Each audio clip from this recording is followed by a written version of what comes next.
Ce qui est intéressant quand on regarde l'histoire du Mexique, c'est que, comme nous les Français, c'est un pays qui a été formaté par ces révolutions. C'est passé par plusieurs étapes, comme nous-mêmes. D'abord, la première pour eux, c'était l'indépendance à l'égard de l'Espagne.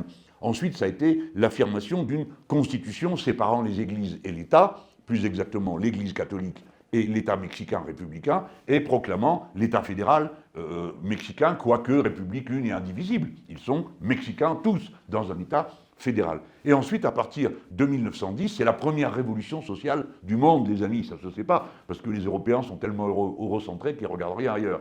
Mais c'est ici que ça s'est passé, avec Pancho Villa, Emilio Zapata. Ce sont des héros de la lutte du peuple mexicain, installant des moyens nouveaux d'action de l'État, notamment la collectivisation des ressources naturelles. Maintenant, ici, nous en sommes à la 4e transformation de ce pays.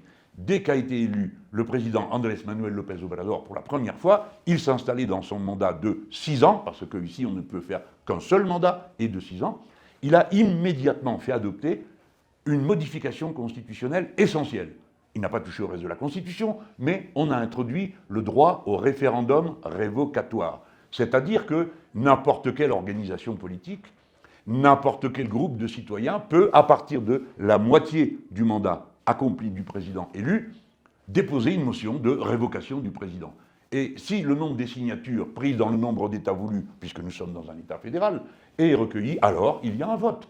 Il y a un référendum qui permet au peuple, à tout moment, d'intervenir dans la conduite des affaires publiques en disant celui à qui on avait confié le soin de nous représenter ou celle à qui on l'a confié, eh bien, n'a pas tenu son mandat et donc, par conséquent, nous le chassons. Nous serions dans une situation bien plus favorable en France aujourd'hui si nous avions pu déclencher un appel à référendum révocatoire contre le président Macron qui a refusé de reconnaître le résultat des élections de juillet dernier qu'il avait lui-même convoqué, ou bien qui a nommé un autre Premier ministre pris dans le même groupe politique alors même que l'on venait de renverser un Premier ministre, M. Barnier, pris dans ce groupe précisément.